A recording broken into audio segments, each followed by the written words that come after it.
Hey guys, welcome back to more ripe stories. In this video, imagine spending years paying off your dream home only to discover your wife secretly gave it to her brother. But that is not even the worst part. What I found on her phone that night changed everything. Let's dive right into the relationship stories. So I knew early on in my life that I was not gonna be someone who would go to school, get a degree and land a job. I didn't like school very much and I did not enjoy the idea of doing 9-to-5 office work. Sitting in a chair all day, hardly moving around, that is not my style. So as soon as I graduated high school, I went to trade school for construction. I gained a lot of knowledge from my craft while in trade school, but sometimes I feel like I missed out on what most people consider the average college experience, like going to fraternity parties, living in dorms and the like. I was a bit of an introvert too, so I didn't talk much to the people who I met in class. I ended trade school with most of my friends being from high school. Eventually I made some good friends at the jobs I had, so that was nice. But being surrounded by a bunch of guys is not really the way to get a girlfriend, you know.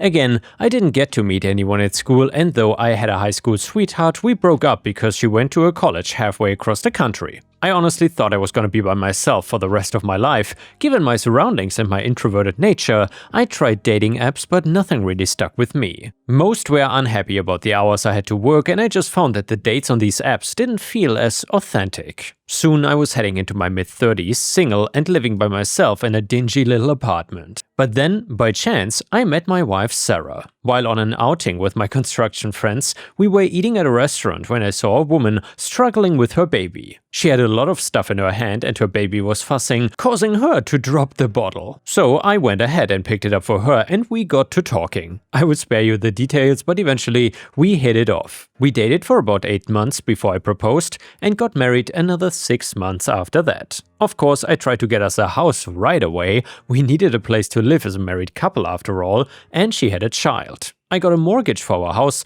which was actually a pretty decent place in a nice neighborhood.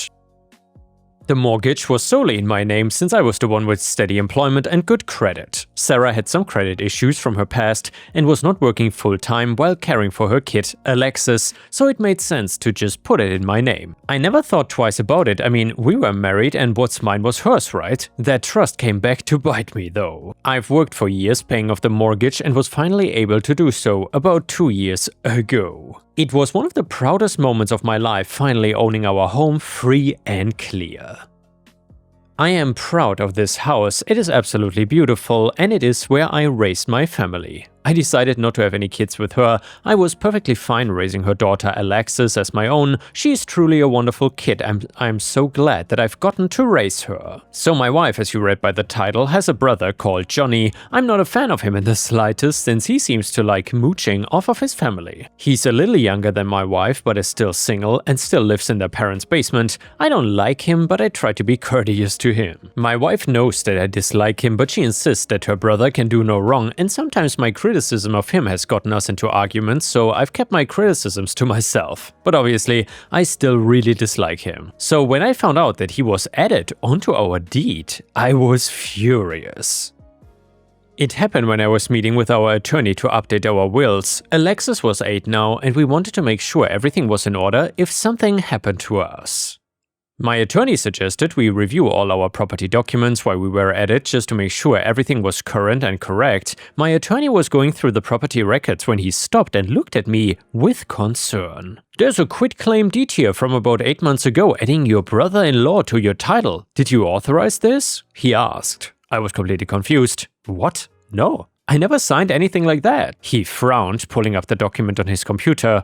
"Well, there's a signature here that's supposed to be yours. When did this happen?" "It didn't," I said, getting increasingly worried now. I never authorized adding anyone to the deed. The house was paid off in my name only. My attorney's expression grew serious. "Then we have a problem. If you didn't sign this, someone forged your signature on official documents. That is fraud, and what's more, this deed shows it was supposedly notarized. Either someone forged a notary stamp too, or they got a notary to witness it without you being present, which would be notary fraud as well. We need to file a police report immediately." I felt like the floor had dropped out from under me. Someone had forged my signature? But who?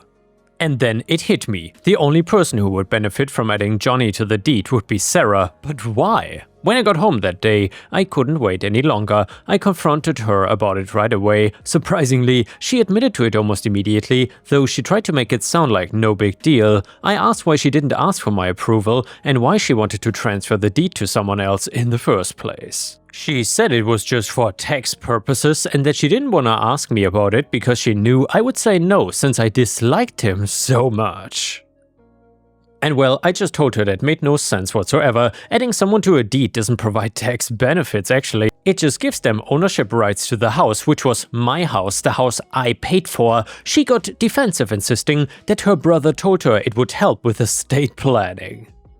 That didn't make any sense either, since we're not elderly and I'd literally just told her we were updating our wills for that exact purpose. And by the way guys, if your wife would sign up her entitled brother to the deed to the house that you're paying for, what would you have done in that situation? Obviously, that is definitely not okay, but I'm curious what you have to say, and please don't forget to like the video since that would help me tremendously. Anyway, while I was talking to her, I could tell she was getting increasingly annoyed at my inquiry, and I honestly didn't want to cause another fight, so I just left it be for the moment, although I was extremely annoyed. Honestly, I was more mad that she had lied to me and forged my signature than I was about Johnny being on the deed at that point. But yes, I wanted to get rid of his name, but my attorney had told me that would take time and potentially a court order too. I thought it would be the end of it for a while, but then I noticed that my wife began acting weird. For one, she was being extremely shifty. One example was her behavior regarding phones.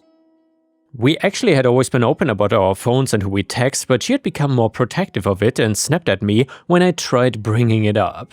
2. She began acting distant and visiting her family more. She always visited her family on the weekends, sometimes with me, sometimes without, depending on my work schedule. However, I never thought anything more of it since she loves her family, but she began going more frequently and almost every other day. Combined with her strange behavior, I began getting suspicious there too. This went on for around 2 months and I became incredibly suspicious. I worried that she might have been cheating on me, but this had never been an issue before, so I didn't really know how to feel. I kept telling myself that I was just being paranoid and that maybe she was just stressed about getting caught with the deed thing. One night she came back from her parents' house and I'd just gotten back from work. She was in the shower and I was laying in bed. Her phone started pinging like crazy and out of curiosity I looked over. What I saw shocked me. And even thinking back on it, I'm still so taken aback. The preview of the text on her lock screen was from her brother, and it said something like, "Cannot wait to see you again tomorrow. Miss being alone with you today." My stomach dropped. I knew her password, we'd always been open about that stuff, used each other's phones interchangeably, and had even set up each other's Face ID as backup on our devices, so I unlocked her phone and began looking through the messages. I won't specify the exact explicit details of the text because they were deeply disturbing, but the intimate nature of their messages made it immediately clear that my wife was having an affair. The way they spoke to each other, the plans they made to meet up, the references to being together, it was unmistakable. And what was worse, the contact was saved under her brother's name, Johnny. I could not believe what I was seeing. I kept scrolling, hoping maybe I was misunderstanding somehow, but it only got worse. My wife had always told me that Alexis was the product of one of her past relationships, but from the texts between her and her brother, it was obvious enough that Johnny was Alexis' father.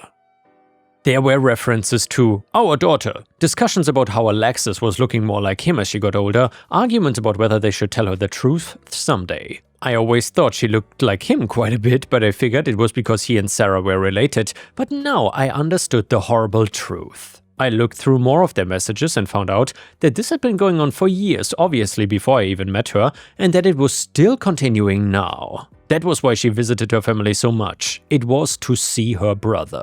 To be with him in ways that made me physically sick to think about. I was feeling so horrified that I just got up and left, going to a friend's house to stay the night. I could not bear to share a bed with Sarah, knowing everything, knowing that she had been cheating on me for years despite me having raised her child and given her a beautiful home. A home that she gave away to her brother by forging my signature, and the fact that she was cheating on me with her brother, her own brother, the father of her child. It was simply beyond anything I could even process. Honestly, I didn't know what to do. For a few days, I dwelled in my misery. I even had to call off work because I was too numb to even get up. My friend whose couch I was crashing on tried to help me, but what do you even say in a situation like that? Eventually, I realized I couldn't just hide forever. I wanted to have some sort of victory against my wife and her brother. I decided I would divorce my wife and expose them to the courts, which would hopefully grant me the house back and perhaps custody or at least guardianship of Alexis. I didn't trust my wife or Johnny raising her, especially now knowing their relationship. I was worried since I knew the courts tended to side with mothers, often for good reason, but I hoped that bias wouldn't completely destroy my case given the circumstances.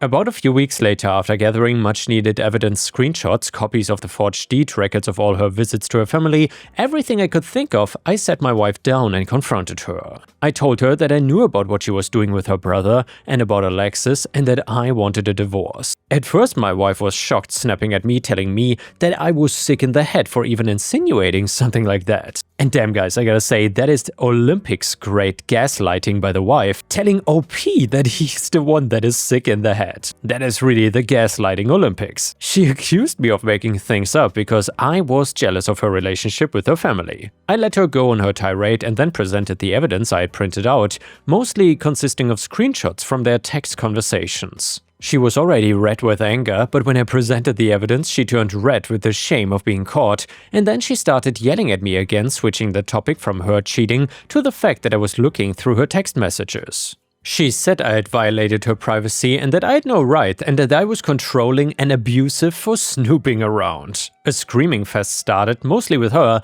trying to drown out my arguments and me trying to get her to calm down and be at least somewhat reasonable. I was glad that I had chosen a time when my daughter was at school because I knew the fight would get out of hand and I didn't want her to hear something like that. While we were arguing, I heard a key in the lock and the door opened.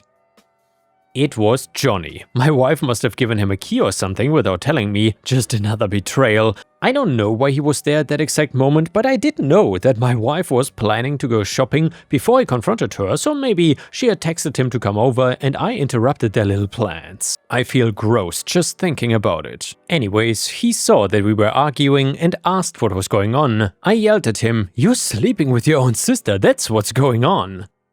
And she's been helping you steal my house." He's a worse liar than my wife is, because the moment I said that, his face fell and it was plainly obvious that they were now caught. He didn't even try to deny it, just stood there with his mouth open like a fish. At this point, my wife finally quieted down, so I told her that I wanted a simple divorce with custody of Alexis and full ownership of the house, returned to me, no arguments and no debates. Either that, or I exposed their affair to everyone, their parents, their extended family, my lawyer, the courts, and everyone who knew them. At that, they went ballistic. Johnny started screaming at me, calling me every name in the book, and then he started to attack me, throwing pictures of the walls and whatever he could find. He grabbed a lamp and threw it at my head. I ducked and it shattered against the wall behind me. He even tried swinging at me a few times and one of his punches connected hard with my shoulder. I tried to shield myself with my arm and felt something sharp slice across my forearm. I managed to shove past him and get to the front door. He was chasing after me, so I ran to my car and drove away before he could really hurt me.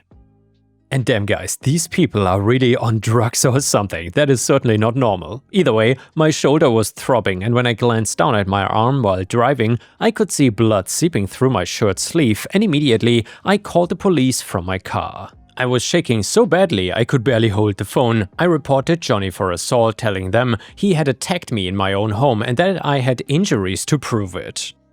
I also mentioned that I believed that he and my wife were committing property fraud and provided info about that, stating that my attorney and I had discovered a forged deed that transferred my property without my knowledge or consent. I filed a police report that evening at the station. When I lifted my shirt, there was already a dark purple bruise forming on my shoulder from where his fist had connected. I also had a cut on my forearm from when I had shielded myself. A piece of the broken lamp's ceramic base had sliced me pretty good. They took photos of all my injuries and documented the damage to my house from his rampage. They took my statement and told me they would investigate. Over the next few days, detectives investigated my claims.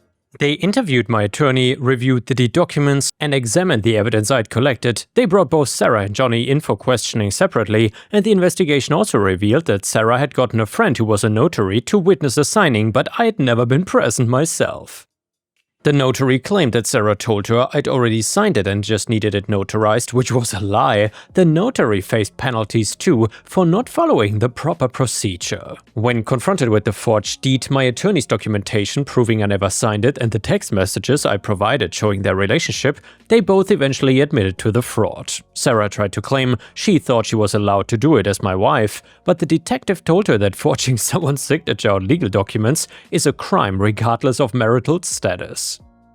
Within a week of my initial report, they were formally arrested and charged. During all of this chaos, Alexis stayed with my friend's family, the same friend whose couch I crashed on. I told her that mommy and I were dealing with some grown-up problems, and she would stay there for a little sleepover vacation. Kids are resilient, but I hated lying to her, even if it was to protect her from an awful truth that she was not yet ready to handle. In the end, Johnny was charged with assault and property fraud, and Sarah was charged with property fraud and conspiracy.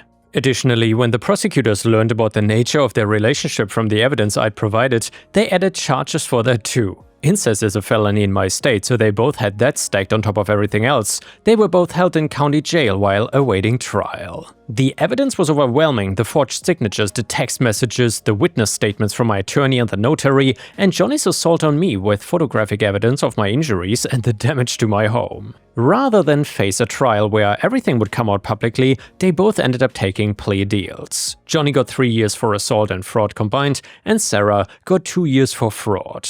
With the incest charges in my state being a felony, they each had additional time added to their sentences on top of that. They are serving their time now at separate state facilities. I hope they have a long time to think about what they've done. As for me, I divorced Sarah, she signed the divorce papers while in county jail awaiting sentencing, and the divorce was finalized shortly after, and honestly, it was a relief to have it over with. The court immediately removed Johnny from my property title and returned full ownership to me. As for Alexis, well, the situation was complicated. While I had raised her as my own for 6 years, I was not her biological or legal father. I had never formally adopted her. However, with both her biological parents facing prison time, Child Protective Services got involved pretty quickly. Sarah's parents were elderly and could not take on raising a young child.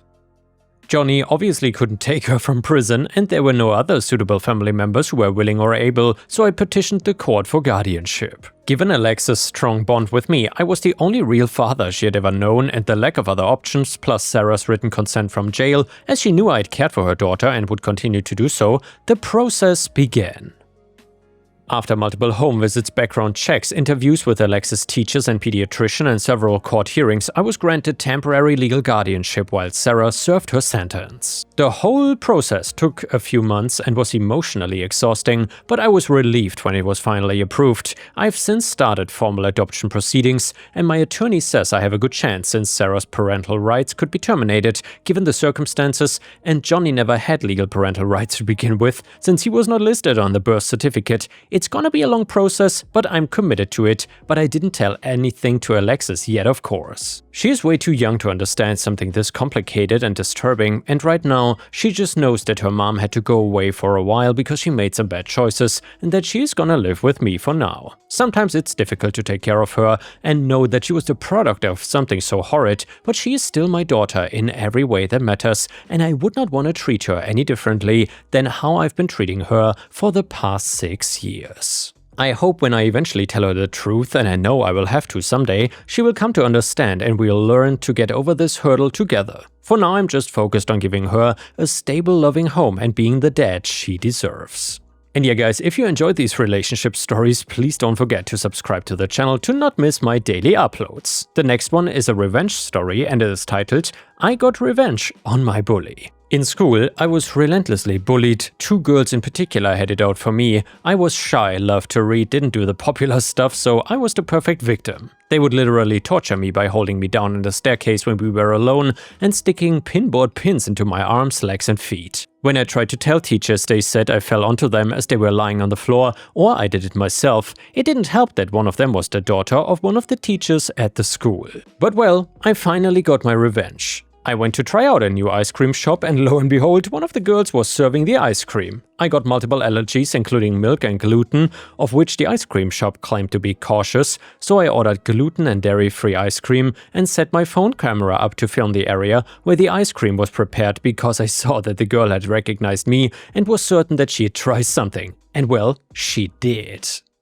I caught her on camera putting a spoonful of milk in the bottom of the bowl and crumbling the gluten-consisting wafers over everything and then camouflaging it with the last scoop of ice cream. She put it down in front of me and said, "I hope you enjoy it." I sweetly smiled at her and asked if she could get the owner of the shop because I wanted to thank her for being so welcoming to guests with allergies. You can guess what happened next. I showed the owner the video and told her that I would like to press charges because in my country it's considered a criminal offense called inflicting bodily harm to serve someone an allergen when you know the person is allergic. The bully will never work anywhere else where she will come in contact with food again, and she will have this on her criminal record for years. And the next one is another petty revenge story, but this one is titled "Calling Her Fake Quitting Bluff." So this happened years ago, but still makes me smile. I started working in a corporate office in a secretarial position for my first job after college. There were two elderly ladies who were also secretaries working in the office. One of them was just fine, but I spent most of my time sitting beside and working with Agnes. Agnes was quickly approaching retirement age, but was not going anywhere without a big push. This was in the days where we just started getting computers and she was absolutely hopeless. She would pull stuff like, "I cannot answer the phone, I'm on the computer." Multitasking was not in this woman's repertoire. She was super fuzzy and annoying, and if I ever came back from lunch 5 minutes late, she would exclaim loudly, "Oh my god, there you are. I was wondering what happened to you," making sure the whole office knew that I was late. Meanwhile, she was usually late coming in the morning and often left early for various appointments. If I made a typo in a document, she would make sure